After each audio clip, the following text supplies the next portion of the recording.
First of all, what is an expository documentary? Well, it's in the title. It's a documentary that exposes something.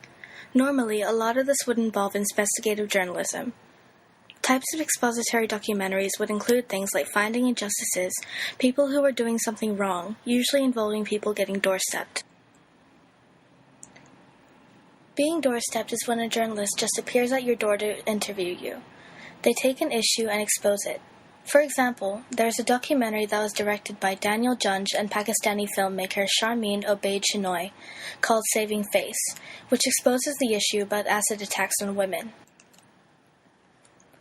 The expository mode assembles fragments of the historical world into a more rhetorical and argumentative frame than an aesthetic or poetic one. With a poetic one, there's no story, just about visual patterns. It addresses the viewer directly, with titles or voices that propose a perspective, advance an argument, or recount history. They adopt either a voice of God commentary or utilize a voice of authority commentary. Expository documentaries rely heavily on an informing logic carried by the spoken word. In a reversal of the traditional emphasis in film, images serve a supporting role. They illustrate, eliminate, evoke, or act in counterpoint to what is said. The spoken word becomes the driving force. Expository mode emphasizes the impression of objectivity and a well-supported argument.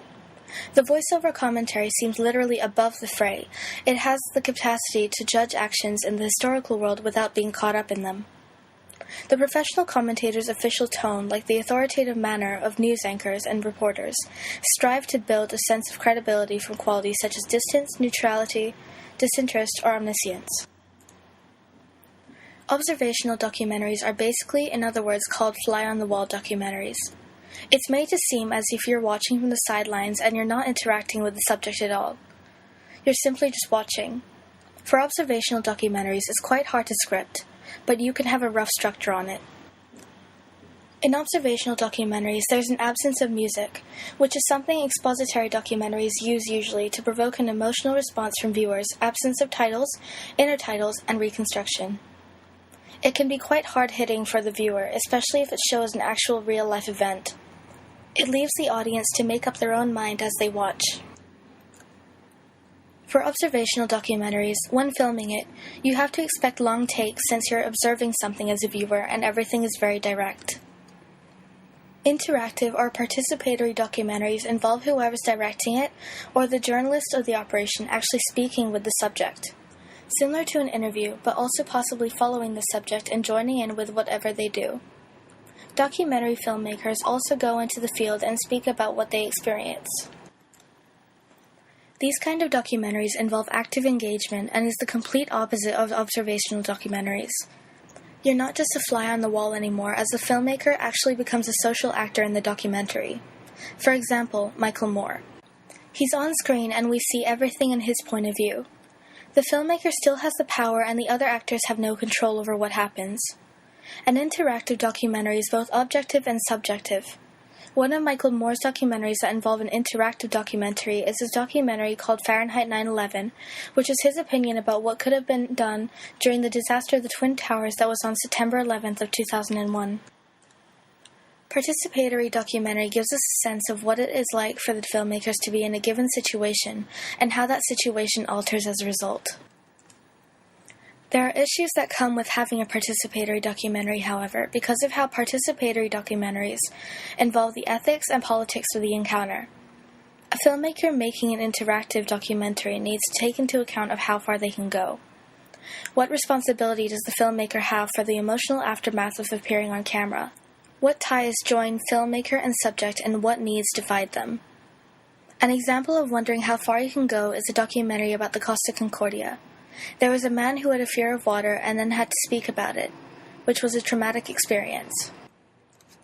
The filmmaker and subject negotiate a relationship and there's a slight risk on how they act towards one another, what forms of power and control come into play, and what levels of revelation or rapport stem from this specific form of encounter. An example of a revelation would be from Eileen Warnos admitting that she's lying and that it was self-defense from Nick Broomfield's documentary Life and Death of a Serial Killer. Reflexive documentaries are sometimes referred to as poetic. They are a more creative, imaginative way of making documentaries and are usually giving the feel or impression of something. It can also apply to documentaries that are considered self-conscious, which is where we can see the camera and the equipment as they film. Nick Broomfield is an example of a filmmaker who is best known for doing reflexive documentaries. He films with only a small camera crew, which makes his documentary a little more personal.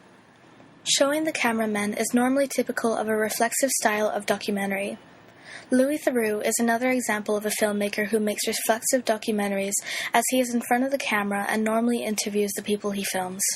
These kind of documentaries are good because of the way they tend to have the most truth compared to other modes of documentary. They focus on realism and try not to use editing or any special effects. The filmmaker sometimes addresses the audience directly, and the audience's opinion is usually influenced by the filmmaker. Performative documentaries emphasize the subjective or expressive aspect of the filmmaker's own engagement with the subject and an audience's responsiveness to the engagement.